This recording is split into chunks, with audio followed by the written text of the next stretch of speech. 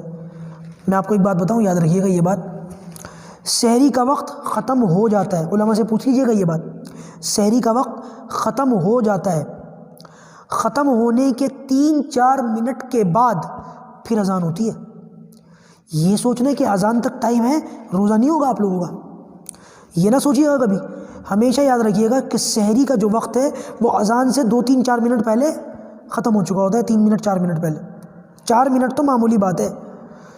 آپ بالکل یہ بات سوچ لیجئے گا کہ جہاں اذان ہوئی ہے بس سحری کا وقت تو 4 منٹ پہلے ہی ختم ہو چکا ہے. اور میں یہ آپ لوگوں سے درخواست یہ ہے کہ سحری سے پہلے ہی فارغ ہو جایا کریں, 15 منٹ 20 منٹ پہلے فارغ ہو جائیں. یہ جو آخری وقت تک سحری کھانا ہے نا, یہ بڑا غلط ہے. آخری وقت تو دعاؤں کا ہے, آخری وقت تو تلاوت کا, عبادت کا ہے. میرے والد صاحب اللہ تعالیٰ ان کو صحت تندرستی دے, بہت زیادہ دیندار آدمی نہیں ہیں بیچارے, لیکن آج تک میں ان کا یہ معمول دیکھتا ہوں کہ سحری ہمیشہ اپنے وقت سے پہلے کھا لیتے ہیں. اور جب سحری کا وقت ختم ہو رہا ہوتا ہے, اعلان ہو رہے ہوتے ہیں, سائرن بج رہا ہوتا ہے, اذانیں ہو رہی ہوتی ہیں, وہ لگے ہوئے ہوتے ہیں نوافل میں. تو یہ معمول ہمیں اس رمضان سے بنانا ہے انشاءاللہ کہ ہم سحری سے پہلے فارغ ہو جائیں گے, اور سحری سے فارغ ہونے کے بعد جو آخر کا سحری کا وقت ختم ہونے کا ہوتا ہے 10-15-20 منٹ, اس میں ہم انشاءاللہ ذکر کریں گے, تسبیح پڑھیں گے اور نوافل پڑھیں گے. اس کا اہتمام کریں گے انشاءاللہ. کچھ باتیں ایسی ہیں کہ اگر ان کو ہم کر لیں تو انشاءاللہ بڑا نفع ہوگا. مثال کے طور پر ہمارے بہت سارے ساتھی ایسے جن کے اندر بہت ساری عادتیں ہیں اور وہ اچھی عادتیں نہیں ہیں, ان کو چھوڑنا چاہیے. اچھا, ہمارے بہت سارے بھائی ان عادتوں کو چھوڑنا چاہتے بھی ہیں, سگریٹ پینا, بیڑی پینا, گٹکا کھانا, یہ باتیں نہیں ہونی چاہیے. آدمی کو ان چیزوں سے کیا فائدہ, پیسہ بھی برباد, صحت بھی برباد. اچھا, بہت سارے لوگ ہوتے کہتے ہیں کہ جی ہم چھوڑنا چاہتے ہیں. اللہ حفاظت فرمائے, بہت سارے لوگوں کو ناخن چبانے کی عادت ہے. روزے کے برکت سے رمضان کے مہینے میں ان باتوں کو چھوڑنا آپ کے لیے بڑا آسان ہے, تو آپ یہ بھی کر سکتے ہیں. ٹھیک ہے نا. قرآن کا کچھ نہ کچھ حصہ ضرور سیکھیں رمضان کے مہینے میں. اس مہینے میں قرآن کی جو چھوٹی چھوٹی صورتیں ہیں ان کو یاد کریں. اگر آپ کے چھوٹی چھوٹی صورتیں یاد ہیں تو ہمت کر کے تھوڑی بڑی صورت یاد کریں. سورہ یاسین ہے, سورہ رحمان ہے, ان صورتوں کو یاد کریں, حفظ کریں, ان صورتوں کو حفظ کریں. ایک آخری کام جو میں چلتے چلتے بتا دوں وہ یہ کہ اگر آپ ہمت کریں تو نبی کریم صلی اللہ علیہ وسلم کی ایک روایت پر عمل ہو جائے گا. کون سی روایت؟ نبی کریم صلی اللہ علیہ وسلم نے ارشاد فرمایا کہ جو شخص 40 دن تکبیر اولیٰ کے ساتھ نماز پڑھے گا تو اس کے لیے 2 پروانے لکھے جائیں گے. نمبر 1 جہنم سے آزادی, یعنی کہ جنت کا پروانہ لکھ دیا جائے گا, اور نمبر 2 نفاق سے بری ہو جائے گا, دل کی بیماریوں سے اللہ تعالیٰ اس کی حفاظت فرمائیں گے. تو یہ 40 دن پہلی تکبیر کے ساتھ نماز پڑھنا رمضان میں بڑا آسان ہے آپ کے لیے. دیکھیے 30 دن تو ویسے ہی آ گئے رمضان میں, اس کے ساتھ آپ کو صرف 10 دن اور محنت کرنی ہے. ورنہ کتنے لوگ ایسے ہیں جن کی 30 40 50 سال کی زندگی ہو اور وہ یہ کہہ سکے کہ ہاں میرے 40 دن ایسے ہیں, میرے زندگی میں ایسے گزارے ہیں کہ میری تکبیر اولیٰ تک فوت نہیں ہوئی 5 نمازوں میں. ہے کوئی ایسا؟ شاید کوئی ایسا ہو, لیکن یہ اتنا آسان نہیں ہے. اگر ہم ہمت بھی کریں تو عام دنوں میں زیادہ محنت کرنی پڑے گی پورے 40 دن. رمضان میں یہ محنت ہمارے لیے بہت ہلکی ہو جاتی ہے. 30 دن تو رمضان کے گزر گئے آسانی کے ساتھ, ماحول بنا ہوا ہوتا ہے نماز کا تو ہم آسانی سے پڑھ لیتے ہیں. صرف 10 دن محنت کرنی ہے, وہ 10 دن آپ شوال کے اس میں ملا لیں تو انشاءاللہ اس حدیث پر عمل ہو جائے گا, اور اس میں جو خوشخبری اور بشارت ملی ہے اس کا کچھ نہ کچھ حصہ نصیب ہو جائے گا. تو یہ چند ایک باتیں تھیں, اگر ہم اس پر غور کریں تو میرے خیال سے 30-35 باتیں بنتی ہیں. ان 30-35 باتوں پر عمل کریں, لوگوں کو بتائیں. جیسے کہ میں نے کہا تھا کہ نوٹ بک لیں, اس پر لکھیں یہ ساری باتیں جو میں نے آپ کو بتائی ہیں آج, اور باقاعدہ ان ساری باتوں کو نوٹ بک کے اوپر یا پاکٹ ڈائری کے اوپر لکھ کر پورا مہینہ دیکھ کر ان پر عمل کرنا ہے. اللہ تعالیٰ ان باتوں پر ہم سب کو عمل کرنے کی توفیق عطا فرمائے. ہمارا جو سبق کا دورانیہ تھا, ڈیوریشن تھا, اس سے زیادہ ہی ہو گیا, تقریباً 1 گھنٹہ ہو گیا, لیکن یہ باتیں اللہ کا فضل ہے, ایک ہی نشست میں آ گئی. تو انشاءاللہ اللہ تعالیٰ سے اللہ کا شکر ادا کرنا چاہیے کہ ساری باتیں آ گئیں. پروردگار ان تمام باتوں پر عمل کرنے کی توفیق عطا فرمائے. السلام علیکم ورحمۃ اللہ وبرکاتہ.